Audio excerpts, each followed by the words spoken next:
How do we carry the weight of love and loss and still find ways to offer light to others? Joining me today is Liz Quinn, a compassionate voice in the grief space, creator of the Healing Hearts podcast, a grief writer, and a fellow member of the Get Griefy collective. On her platforms, she shares stories of loss and healing, from the passing of her firstborn daughter, Alivia, in 2008, to the loss of both of her parents in 2018 and 2020, as well as that of her guest stories of loss and resilience to make space for connection, healing, and truth as we all navigate grief. These moments of loss have deeply shaped who she is today, and her work reminds others that they are not alone in grief. Liz, I am so grateful for this conversation with you today, and I'd like to give you a warm welcome to the Grief and Light podcast. Thank you so much for having me, Nina. And what a beautiful introduction. Coming from someone who writes them as well, it's just very different to be on this end. And so thank you so much for the warm welcome and for the beautiful introduction and everything.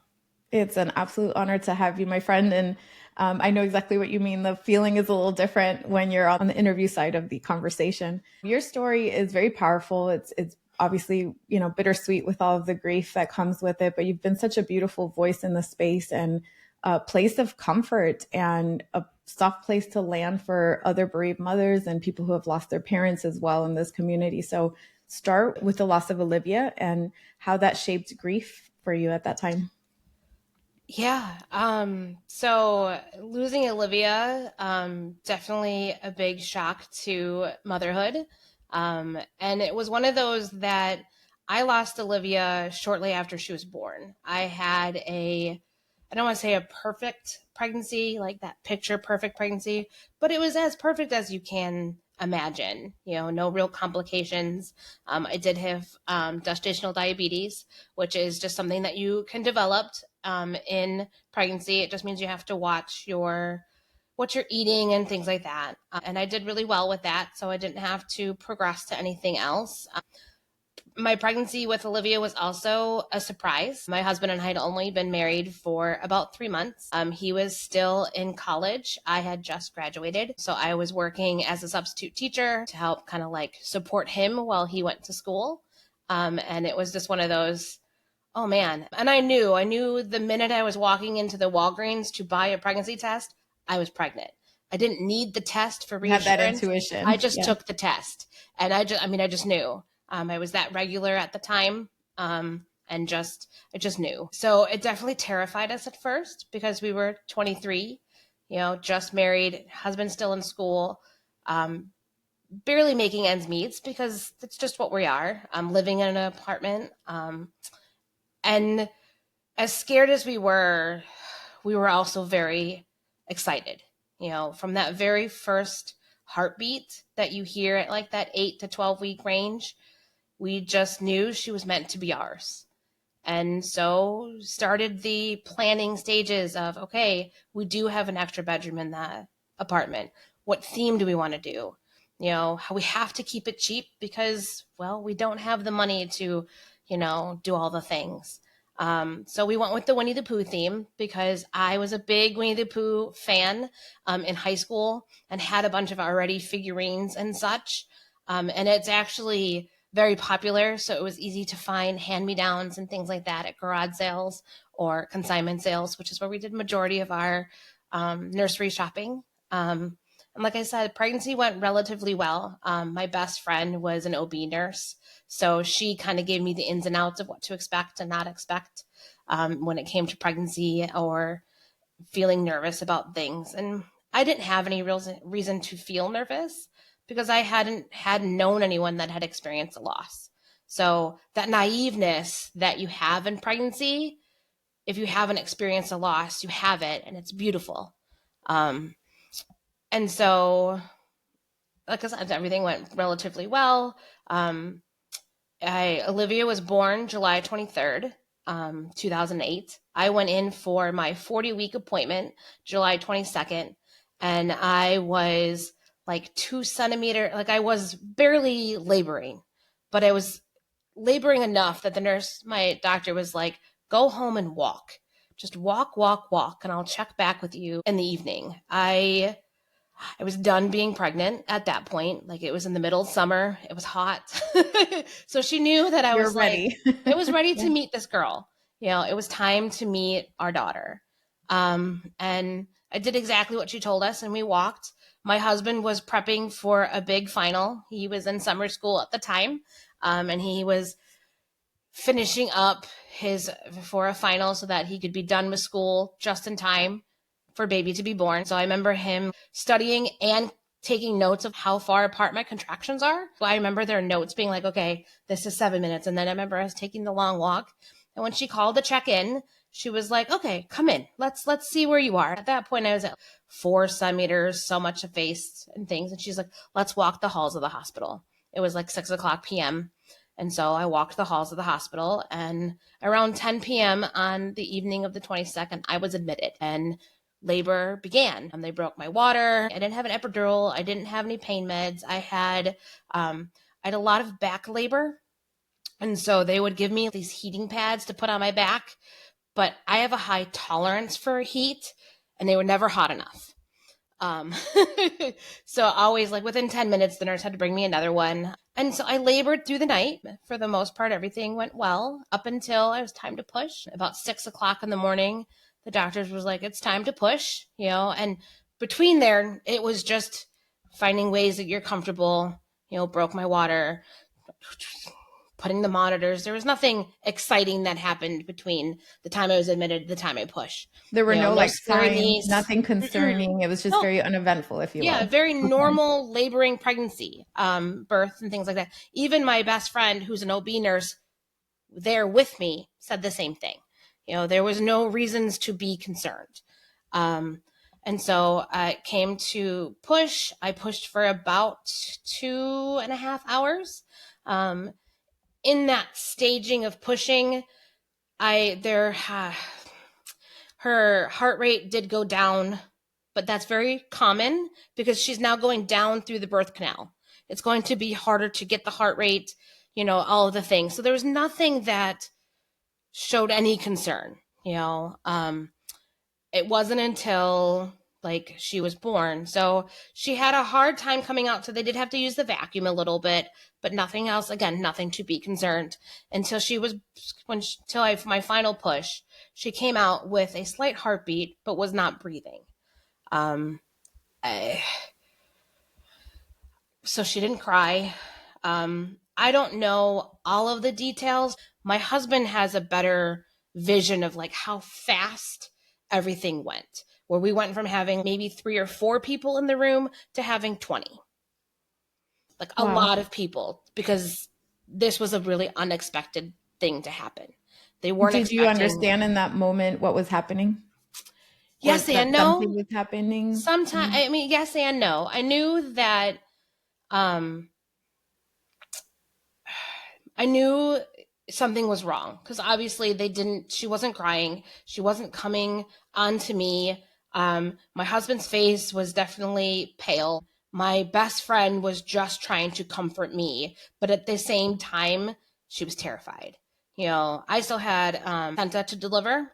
We delivered at a teaching hospital. So one of the OB residents delivered my placenta while my OB doctor went with my daughter. My best friend stayed with me as my husband, Nathan, went with Alivia. Wherever Alivia had to go, my husband went with her, and I had my best friend with me to help me through what was coming up. I don't remember it, but I do have a picture. I'm pretty sure my mom, probably my best friend, took it. Before she left our room, there's a picture of her like all hooked up to her tubes and me literally crying and like reaching for her. I'm grateful for the picture, but it definitely depicts a very of what's going on. I'm stuck here, and now she has to go. And it was probably several hours later that my husband came back, and gave me a little bit of a rundown of that. Like, she's on tubes. She was born with a slight heartbeat, but not breathing. The neuro, there's a name for it. The doctor came down and said lots of really big words. And then in reality, it was just, we're going to give her 24 hours and see what happens, because a lot of things can change in 24 hours for infants. They're very resilient. And unfortunately, that just was not the case for our sweet Alivia. She lived on breathing tubes for about 34 hours in the NICU, where we were able to love her and hold her and care for her, and family came and went to see her. We have some amazing memories just in those moments. As hard as they are, I'm incredibly grateful for them. In the moment, I definitely just remember feeling sad. What happened? And later, I definitely remember feeling, what did I do wrong? Because I'm her mom. I'm supposed to protect her at all costs. And there's nothing I could have done to protect her in this moment. So her breathing tube eventually went into her esophagus. And we were then at that point given the opportunity to either re-intubate or let her go. And the only reason to re-intubate was to let my sister, who was still flying from Charleston, South Carolina, to see her alive. This, in a sense, we felt was Alivia telling us it was time to say goodbye. They had done everything. We were now just holding on to barely any hope. And so she at about 6 o'clock that evening, of the 24th, we took the tubes out, and my husband and I held her. And at 6:08 p.m., my daughter died in my husband's arms. She lived on her own, breathing on her own for 8 minutes. Thank you so much for sharing. And I'm so sorry. That is just, I'm sure it doesn't get any easier to say it. And I could almost like relive those moments with you, or just imagine them with you. And I'm so sorry for anybody listening or watching who has experienced this type of loss, because there truly are no words. And one thing that stood out to me is that you said you were, at the time, it was your first child, you were young, it was unexpected. You had no idea that there were these possibilities, that this was an actual possibility. So what a heart-crushing reality. And also, even to this day, a lot of mothers, especially young women, are not aware of the statistics, and they're not aware of the chances of something going wrong. And I learned later on in my life that it's actually higher than we may realize. And a lot of women are left to face this reality. Like you said, initially have that sense of guilt and that sense of, what did I do wrong? Was there something wrong with me? Was there something wrong with anything we did along the way? But there really wasn't anything. So I'm so sorry. Yeah, no, there really wasn't. I mean, given the way she passed, we did have an autopsy done. The conclusion that the medical examiner came down to was that it could have been group B strep.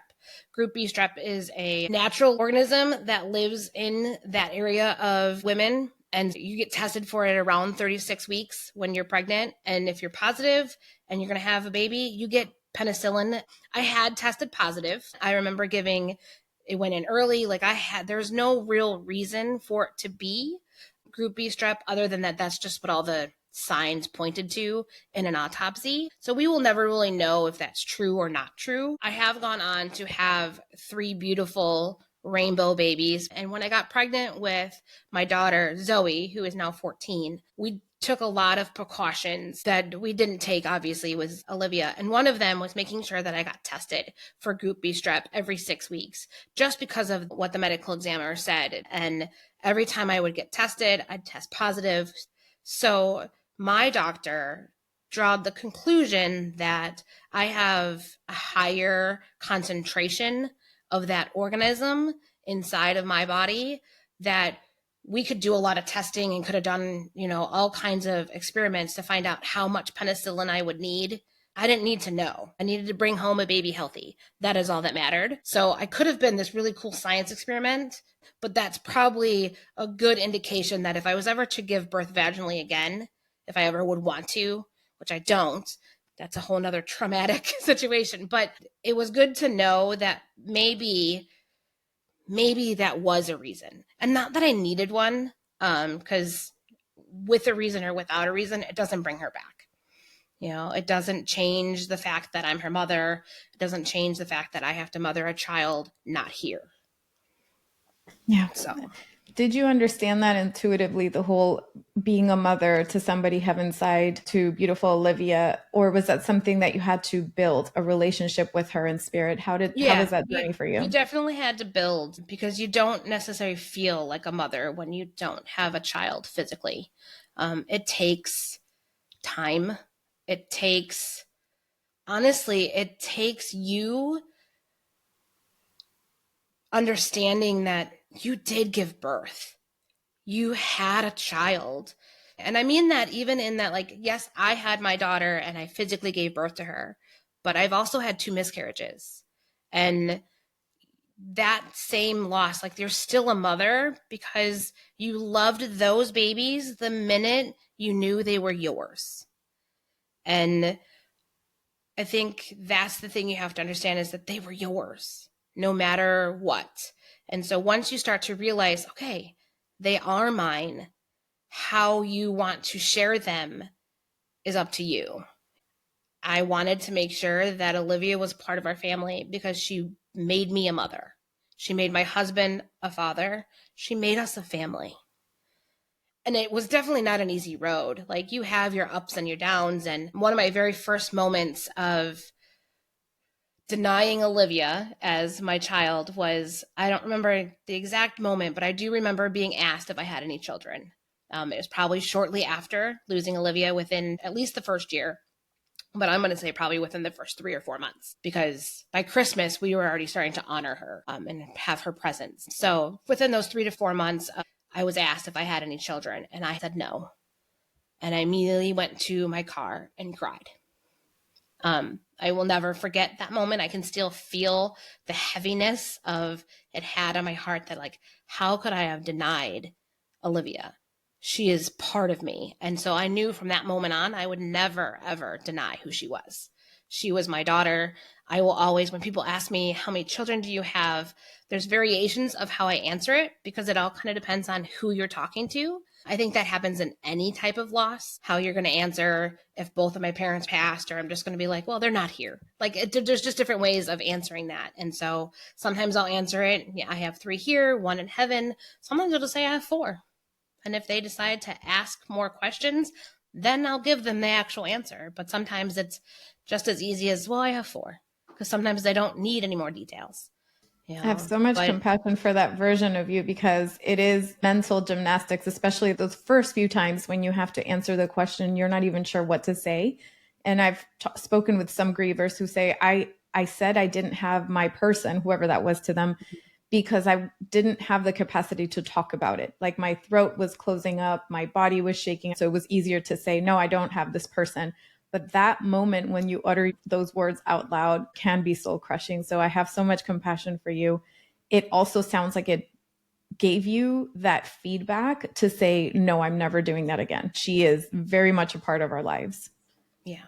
Yeah. I didn't start honoring her and really embracing her into our family until probably that Christmas. Like, I mean, we always did something, but not as much out loud as I do now. That first Christmas. What shifted? What was it that made you? Honestly, sometimes moms know best. So my mom, Olivia's grandmother, who is no longer with us now, but she was a wonderful grandmother even to her lost baby. Because that Christmas, obviously, I didn't want to celebrate. I was supposed to have a 5-month-old baby bouncing around, making the holiday that much more enjoyable. Babies bring so much joy to the holidays. And that's what I was supposed to be experiencing. That's what my parents were supposed to be experiencing. I was supposed to be able to see them as grandparents. I'd grown up seeing them as grandparents. My brother and sister are 10 and 7 years older than I. I saw them be grandparents to my brother and sister's kids, and they were wonderful. So I was very excited for them to be grandparents to my children. And to have that ripped from them and myself, it was just, I wanted nothing to do with Christmas. Like, I didn't intend to put up a Christmas tree. I didn't intend to do anything. Nathan and I already said we weren't really going to buy Christmas gifts for each other. We would buy them for our family because that's the thing you should do. We were with my mom visiting, and she was setting up Christmas stuff because that's her thing and she loved it.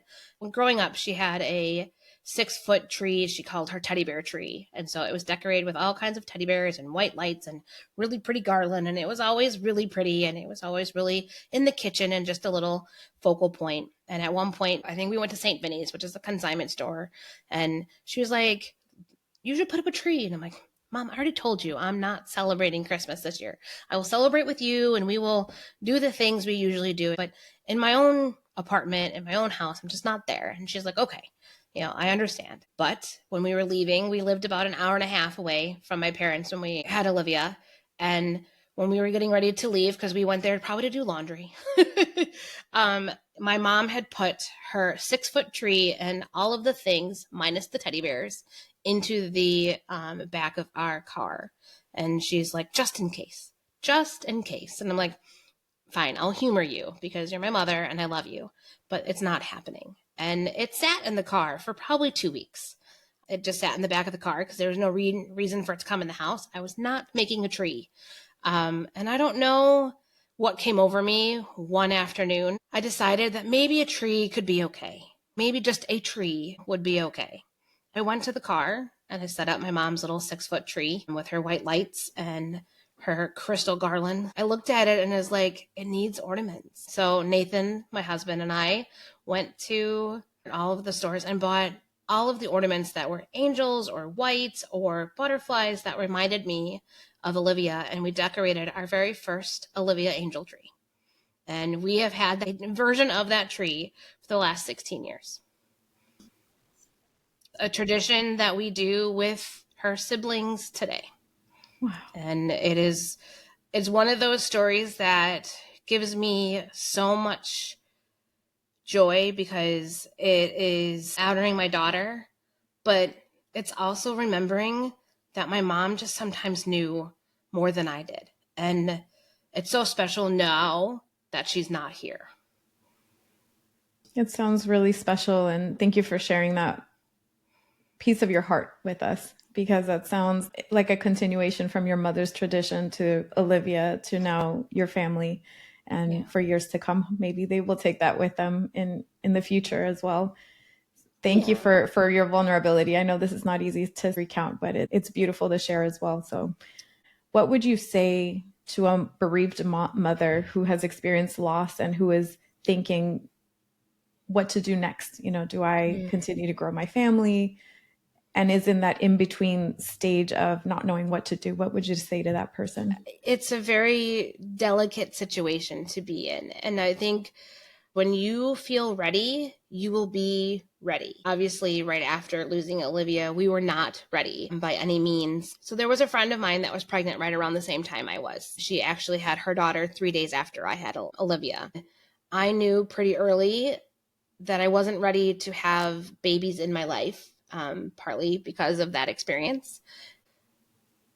You just know. There's no right or wrong way to decide when you're ready to have a baby after a loss. You either know or you just do it. I wish I could say there's this beautiful moment and you just have it all figured out. You don't. Even when you think you know, it's still harder than hell. With Alivia being a surprise and its general, our plan of when we were going to have kids, everything went out the window. We originally talked about waiting because we were going to wait till Nathan graduated to even start having a family. And then Alivia came and left. And the plan was then, okay, well, we'll just stick to the original plan. After you graduate, we'll continue our family. That changed real quick. About a year after losing Alivia, our lives was like, we want a family and we want a baby because when we feel like we were supposed to have one.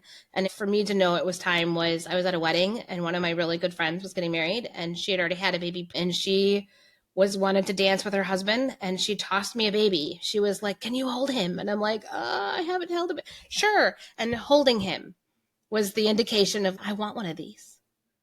I love that. It's almost like that moment putting up the Christmas tree. Even though it sat there for 2 weeks, there was just that moment of, you know what? Maybe we do put up just the tree. And Yeah. then maybe we do put ornaments on it. It's just that moment that kind of comes Yeah, it over was just you. like a full Yeah. circle. Like I hadn't really held a baby that I wanted to. I had been forced to hold babies because that's what you think you should be doing, is supporting friends. So that friend that had a baby, she would have me hold her baby. And I was like, well, she's my friend. I'm supposed to hold her baby.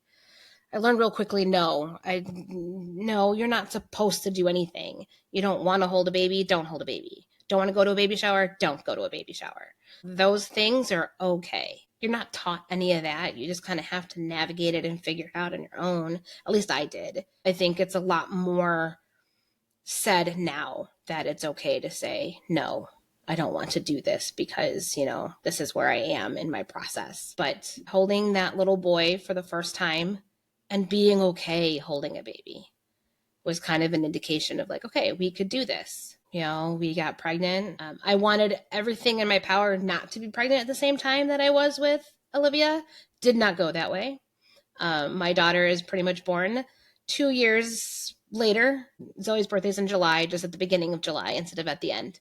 I wanted everything to be completely different, which I don't know if is normal or not. Of course, I'm grateful that she is who she is and, all the things. But in that, when I first started trying to get pregnant, it was triggering. I'm due in July. Okay. How did you ground yourself throughout that process? Journaling. I did a lot of journaling for the first 5 years after Olivia's passing was just journaling. A lot of journaling. Therapy support group was probably one of the major things that got us through even pregnancy after loss. As hard as going to a support group pregnant and talking about loss, because they're wonderful and I will always advocate for them. They're also very hard because you learn other ways babies can die. Yeah, it's like And this dichotomy where the more you learn, the more you feel seen and less alone. And at the same time, you're horrified that this happens to people. These other horrible things can actually happen. yeah, I had heard of stillborn, I had heard of miscarriage, I have heard of all the different ways, but I had not experienced them the way I did meeting people in support group. And when you're pregnant after a loss and still want to be able to mourn your daughter, it's hard. But it was one of the first places that I went to, and I was known as Olivia's mom.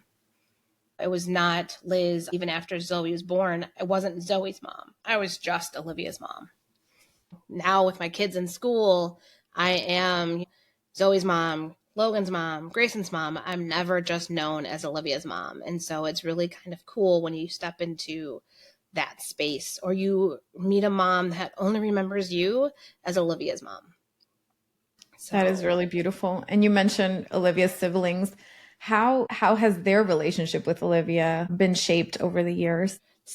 that is one thing I did not expect. You spend so much time on your own grief that you kind of forget that they're going to have it too.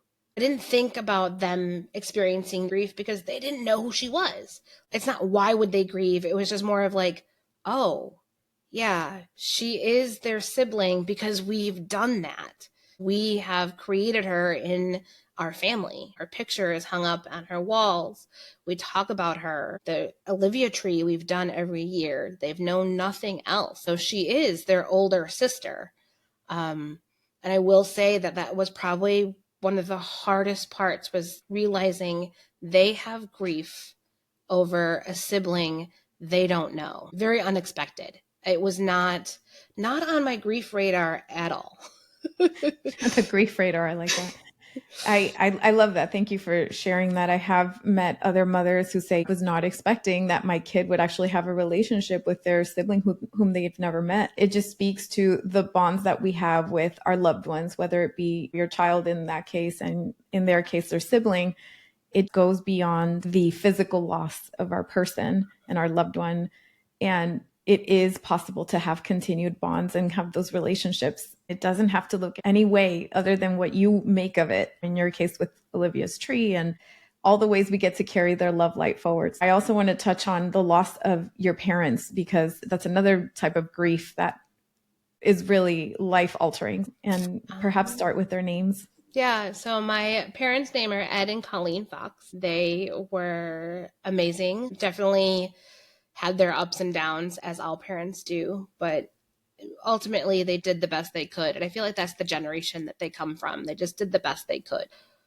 My mom was diagnosed with dementia in 2016, and then eventually it turned into Alzheimer's.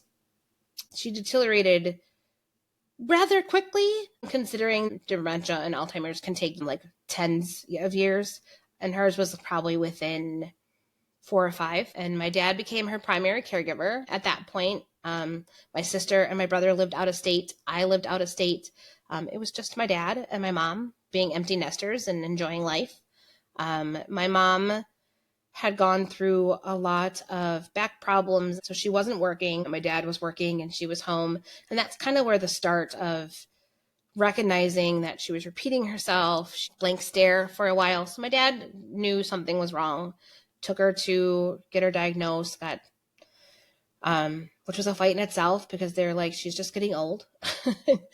And yeah, it's just getting old, but there's more. And my dad became her primary caregiver. He still worked and kept taking care of her. Eventually he couldn't take care of her physically at his house anymore, so he had to put her into a nursing home near the house. He went every day, twice a day. I know he ate dinner with them. He was very well known within the nursing home, not just to my mom, but to other people, and the nurses and everyone just loved him. And because he spent so much time being a caregiver and taking care of my mom, his own health took a backburn. My dad had been experiencing a cough for probably several months, if not longer, for a while. But eventually he realized that he needed to go to the doctor. He was a vet, so he went to VA, and lo and behold, this persistent little cough actually was one of the first signs of a esophageal cancer. He was diagnosed with stage 4 cancer. And unfortunately, it's partly because of his smoking and his drinking. Like, those are very, very big indicators of the type of cancer he had. He had been smoke-free for over 10 years at that point, but he was determined to beat it. He was like, this is not taking me down. And so he went through all of the chemo and all of the things. I gave birth to my last son, Logan, on the very first day of his chemo treatment on December 27th, 2017. How did you get through that? Honestly, my dad, just being who he was like, I'm just doing chemo. It's no big deal. Like, you're having a baby. Have a baby and I'll do chemo and we'll be fine. And We'll talk after. That's like, we'll talk later. Like, that's just who he was. And that's how he powered through chemo and all of the things. And he did really well, surprisingly well with chemo. Unfortunately, he experienced what they call the delayed reaction to chemo.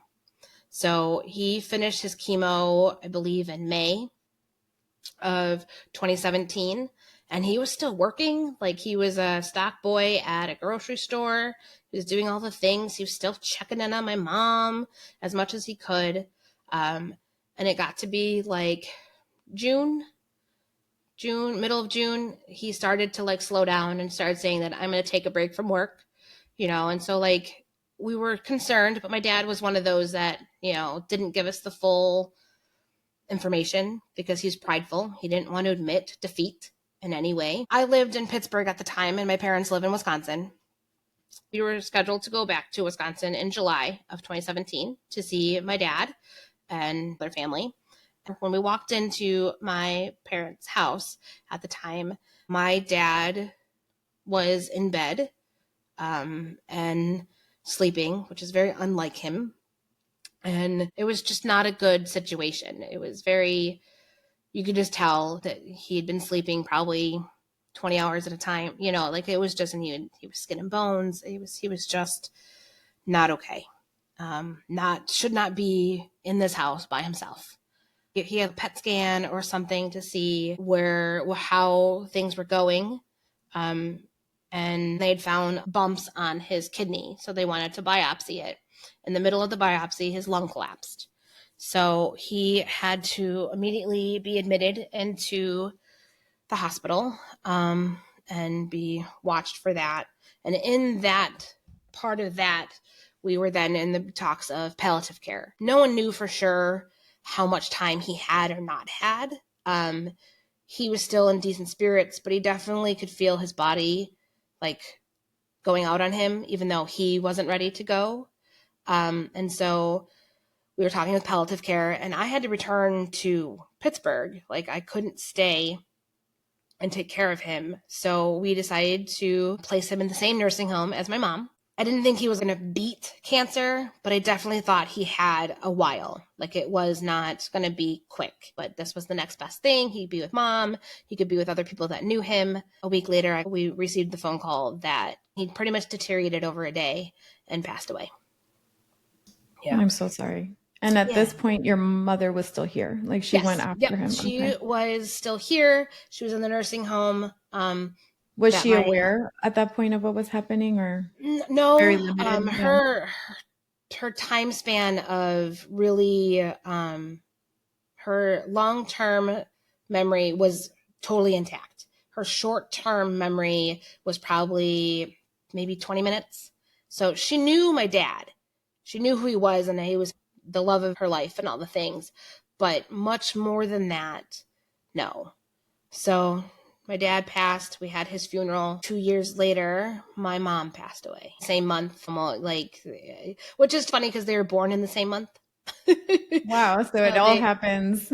Yeah. I could relate in the sense that my brother was born September 10th and he passed the 11th.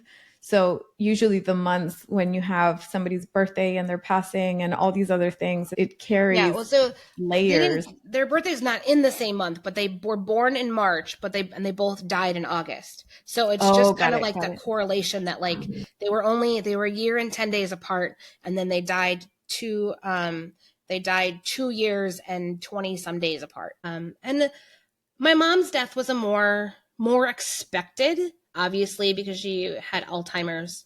They gave us as much of a timeline as they could to tell us like when to be there. My brother lived the closest. He lived about 5 hours away. So we made arrangements to come probably within the next 5 days. My brother, being close, decided to drive up early. And when he got there, he immediately called me and my sister and said, "You guys should come." We immediately went to the nursing home and saw my mom. Now, remind you, we're in the middle of COVID. It's August 2020. We are allowed to go in, but we had to wear a mask. We're not supposed to touch you. But as hard as losing my mom was, it was a beautiful moment. Like it was a moment for me and my sister to share our love, our heart, how much she meant to us. We shared memories. We had one moment where we're like, we just want to hug you. And me and my sister were like, we're just going to do it. We hugged her. And at that point, my mom could not move very much and she jerked her arm. So it was kind of like she was hugging back. Almost like her acknowledgement of that moment. It felt like she was, and my mom also she had really long arms. She always called them her monkey arms. And because she had long monkey arms, she gave the best hugs. And so it was a beautiful moment to feel like she was trying to hug us back, because that was what she did. She was one of the best huggers we knew. We intended to come back the next morning to see her. And we received a phone call that morning that she had passed in the night. My brother, unfortunately, didn't get quite the experience my sister and I did, but he did get to see her. And I think that is ultimately what she needed to say goodbye. She needed all of her kids to know that she loved us. Yeah, I hear you. Well, I'm sorry for your losses, and thank you for sharing those moments of bittersweetness. It's painful, it's messy, and yet getting through those moments is something so personal, how we each do it, how it happens, the opportunities to say goodbye and not having those opportunities to say goodbye. And it all shapes us as humans in everything that follows, because Each loss is different. I would imagine that with Alivia, it's also the loss of dream, of seeing all the pictures of your kids growing up and imagining her where she should have been. And also, your parents, everything that they miss out on, and also how you navigate life and you show up in the world after that. I thank you for being so open about your beautiful story, even the painful parts. I know it's going to help many, and you already help many with your podcast. I do want to give some time to talking about the Healing Hearts podcast and the way that you support bereaved mothers and other people in grief. How did your grief evolve into the work that you're doing today? So the loss of my mom really put perspective for myself. I always say the loss of my mom was my hardest loss. And my husband will say, after I lost my dad, I went more into a spiral than I did with my mom. My husband says that my mom is what showed me that I needed to do more. I needed to do something else than sit in my pain. I sat in the pain with my dad. With my mom, I picked myself up and started to find layers and pieces of myself again. I didn't see it until he gave me that perspective, because my mom and I were best friends. We were so close. I always assumed her loss was devastating, and it was, but differently. After I lost my mom, I then started to realize that I wanted my health to be better. Both of my parents, were deteriorating because of some type of health issue. My dad with his cancer and my mom being diagnosed with Alzheimer's. I can't say for sure if I'm going to or not have it, but I do know that, as medicine and life has improved, there are things I can do to better myself. And one of those was taking control of my health. And in that moment, it was really just something to take control of, because in grief, nothing is controllable. So I could focus on making sure my water was good, that I got exercise, that I was eating healthy. So that's what I did at the very beginning. My grief journey turned into my health journey. I was able to lose 100 pounds. And by focusing on my health and by focusing on myself, I started to realize that I could do more in this space as well. It took me a solid year to do the podcast, because I'm human like everyone else, and self-doubt and all of the things telling you, who are you to do anything like this? What do you have to share with the world? You have to tame that. You have to say, no, if I help one person, then I've done my job. And so Healing Hearts podcast was created out of just that idea of, if I can help one person, that is all that matters. And in that process of finding health, I listened to, grief podcasts, and I read books and things like that. And your podcast is one of the very first podcasts that I listened to. And it was one of those first, well, maybe I can. We just wrapped up season 2 of Healing Hearts podcast. Season 3 interviewing has started. And I think I'm just starting to get the rhythm and starting to get the growth. That first year of starting something, it's all new to you too. And so you're kind of figuring it out. I think I'm finally getting my footing. I use the space to let people share their stories. I say, your story matters, and it deserves to be heard if you want to share it, because everyone has a story and that story matters. But if you don't want to share it, you don't have to. But I love the idea that there is a platform, there is a space for you to share it if you want it. So often a lot of my guests do use their pain or their grief to do something amazing with. But I've had a few that just wanted to share their story. So they just shared their story.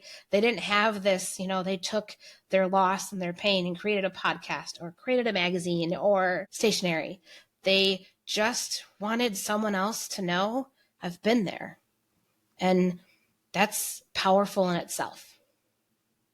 Truly. Thank you for embracing that calling, because it feels like a calling to share these stories. It's not easy, especially when so many touch us so personally, and where we can really feel the pain. We don't know the reality. We're not the other person, but we could feel how difficult that moment in their life was and how they had to navigate forward. And so I see that in you as well. I see your resilience. I see what you've done with your grief, like you said it. I have to go back and rewatch your exact words, because you said it so beautifully about how you you leaned into your grief to become the person that you are today and to hold space for other people so beautifully and so powerfully and so meaningfully. I think that's such a beautiful thing to do. And also, you don't have to. And I know that you have some things coming up for Bereaved Mother's Day here in May. This episode's going to be released just before.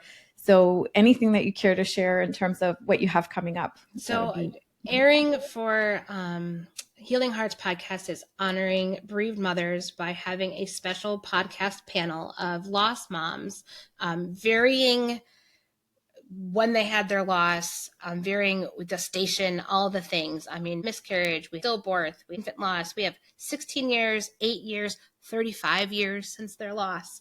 We'll have an open discussion answering these questions. And because we're all at different stages, because we've all had different experience with loss, it will be a beautiful conversation on how each of us lived after loss of a child. I'm really excited about it. It's just a beautiful conversation that I would have loved to be able to have when I had first lost Alivia. And so that's what I think about when I create things, is just like, what would I want? Thank you for the beautiful space you've created. I'm sure it's going to help many. And for those who may or may not know, May 4th, I believe, is Bereaved Mother's Day. And then we have Mother's Day this year on May 11th. Something to keep in mind, we want to acknowledge everybody that's gone through this, all the losses and all the lives that are remembered and carried forth in what we do. I love that you mixed different types of losses and different times, because the general consensus that grief is something we get over, and with time things get easier. And so when you hear somebody who's perhaps 20, 30 years down the line saying, no, I still carry it with me, that's just the nature of grief, because it's that other side of love that we get to carry with us. It creates a different sense of awareness, a different perspective. It softens something within of not being so hard on ourselves as to how we navigate forward. So Absolutely. Thank you for that. Where can people find information about your podcast and this event? Any place that you listen to podcasts, all the normal ones like Apple and Spotify. And then you can find me at Instagram at healing_hearts_podcast, where I share all of the event information and more information on the podcast, and just in general, things that might be helpful. I try to be as honest and raw about it right now, so yeah. You do a beautiful job of that. And of course, it'll be linked in the show notes. Is there anything that we didn't touch on that you would like to include in this conversation to consider it complete? I think the biggest thing to share is that shared stories are a beginning of healing. They're the start of those. The first time you share your story is like a first step into healing from whatever you're going through. And that's part of why I love podcasting, is because of that shared experience and what it can bring to someone, and even myself included. Listening to the stories that I've listened to over the last year have healed parts of me that I wasn't expecting. And I'm sure you can attest to that too. Definitely. Just that, like, the amounts, like, I started this as to help others, and little did I know how much it helps me and how much it grounds me and reminds me and gives me grateful and joy. And that, anything I ever hear or say, I never take for granted. That is beautiful. And that's so true. We heal as we help others. And it's a full circle thing that just keeps helping us, helping them, and on and on and on we go. Thank you for all you're doing. And as a final question, what would Liz today say to Liz after Olivia's passing? Oh, that's a good question. Just keep going.